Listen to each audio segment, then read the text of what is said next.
welcome back to another episode of No Rules, Random Thoughts of a Swiftie. I'm your host, Brianna Peters. We are continuing our list of Taylor Swift songs that I cannot believe we have from her. So if you haven't seen it yet, this is the third episode in that series. So we're just chugging along. That we're not following any sort of rules.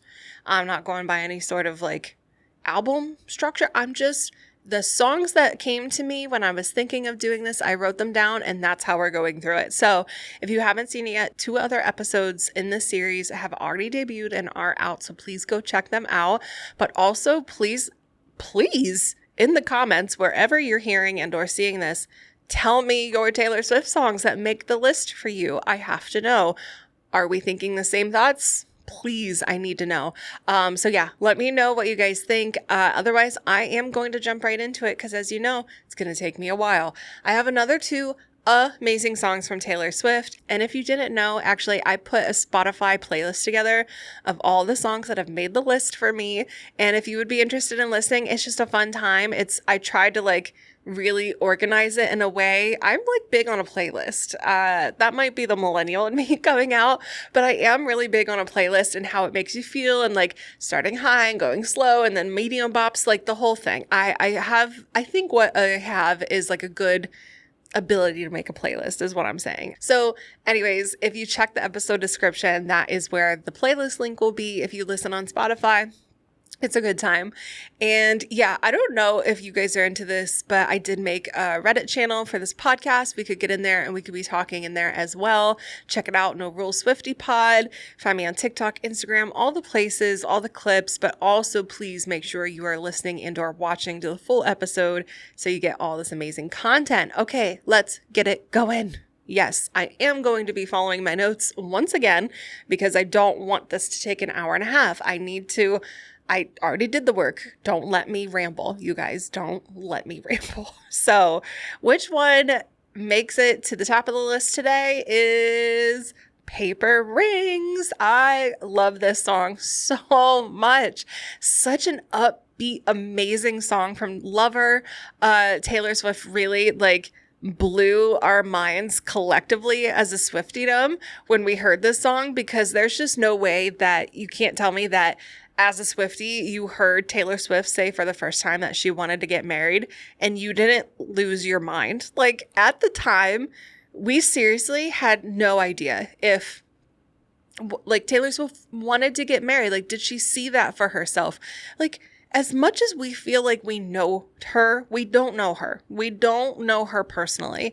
Some people do in this world, and jealous of every single one of you, but most of her fandom do not know her on a personal level.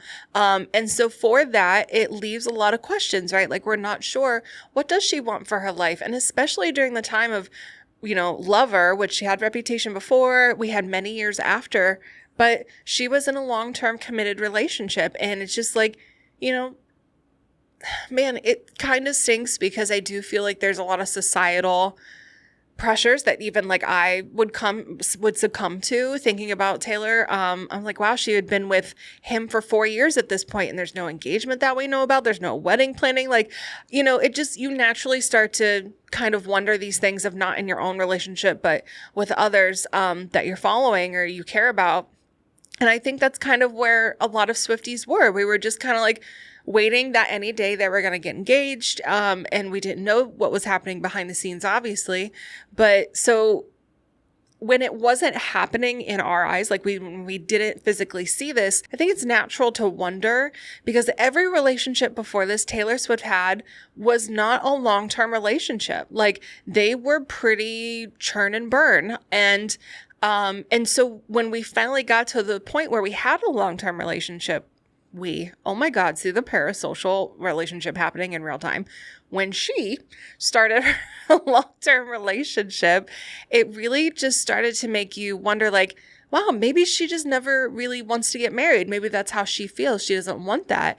And that was kind of cool to think about, that we just always assume in society people will follow a certain structure, and most people do. But babes, Taylor Swift is not most people. So of course, in some ways, it would make sense that she would do her own thing. And maybe she didn't want to get married. Maybe she didn't want to have children. Maybe she, wanted to be a pop star until the day she freaking died. Like, that's up to her. And for the first time, we got a sense of like, oh, wow, maybe that's really what she wants. But then Paper Rings comes out. And I remember listening to Lover and that kind of melody of like, ladies and gentlemen, will you please stand? And that like wedding reference. And I thought that was going to be our only kind of indicator of, wedding. And at the time I was like, that's nice. Like, that's cool. I guess, it makes sense, but it didn't feel personal until we got to Paper Rings. Paper Rings, she's like, homie, I'll just marry you with a paper ring. It doesn't even have to be a flashy one. Just get me a ring.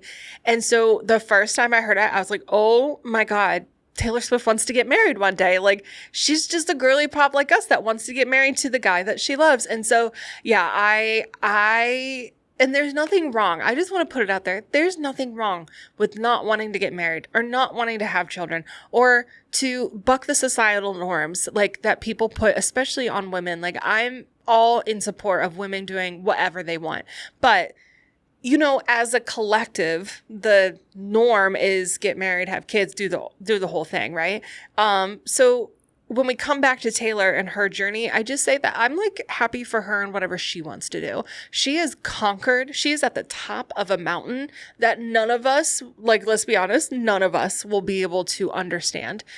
Being one of the greatest pop stars, lyricists, writers, just like being able to do so much in the creative field, being at the top of that mountain has to have some other repercussions in life because it's just obvious you can't do everything. So, there's part of me that loves that for her, that she has achieved that so much. But then the other part is like, what has she sacrificed for that?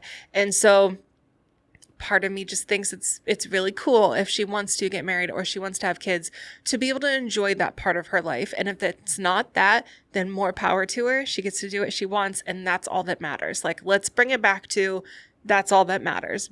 She gets to live her life the way she wants. So I want to, after, preaching for a second, I just want to run through my notes again. So I just said the first time hearing her say she wants to be married, huge for us Swifties. We already went over this. And honestly, for me, this song, the beat and the melody, it's such a good, like, I will always take an opportunity to listen to this song. I think it's great to use in a playlist as well because Taylor, we just have so many songs from her that are so amazing, but can be a little mid to slow tempo. So having a true high tempo, nice pace type of song that's really instrument heavy is always one of my favorites. I love that for Taylor. I love that for a playlist for me. But I think one of my favorite parts of this song is just anytime she says baby boy, like, come on, I can't. Taylor Swift saying baby boy is the cutest thing. And yeah, Paper Rings, just, I think it's kind of iconic for the Swiftiedom in general, but I also think it's iconic for Taylor Swift. And yeah, I love it. Love the song. And I love that it made this list. I do want to keep going because I have another song that I feel like I have a little bit more to explain on. And that is Delicate from Reputation. Come on. Delicate from Reputation. I was just going to say, have most of the songs I picked been singles, but I don't think so. I guess. Oh, okay. Of those, like 4 or 5 that I did, 2 or 3 so far have been singles. But with Taylor, every song is iconic and amazing. But Delicate is really, it is one of those songs that I'm just like, it's a mid-tempo beat, right? It's not too high. It's not too low. We have like a good bass line, just not like an actual bass, but like a good type of beat that leads you through this song. And she doesn't ever get too crazy high or big or slow or anything. It's just like, it's really easy listening to me. But the reason why Delicate would obviously make a list of like, I cannot believe we have these songs from her is, again, Taylor Swift's ability to take a concept and weave it into a song that you and she both feel something from. That's insane. That's an insane ability of Taylor Swift and something I don't think is applauded enough from her or for her, because who else do you know can do that? Like, I don't know many people that can conceptualize a topic or a feeling or, just something, a nervous moment in your life. Like, she has so many moments where she's able to do that. But Delicate really is a song about those moments in the beginning of a relationship, the true beginning, where, because you just don't know, right? Like, your intentions, and unless the other person is very communicative, you only have what you know and from your own head.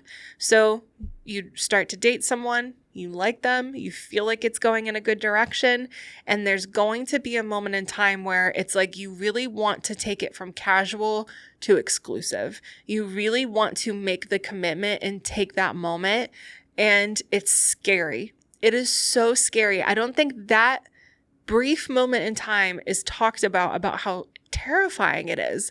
And it's terrifying from everyone's perspective, because it's not just like, oh, it's just the girl is scared or just the guy. Like, anybody in a relationship, any moment of, wow, I really am starting to feel things, is terrifying.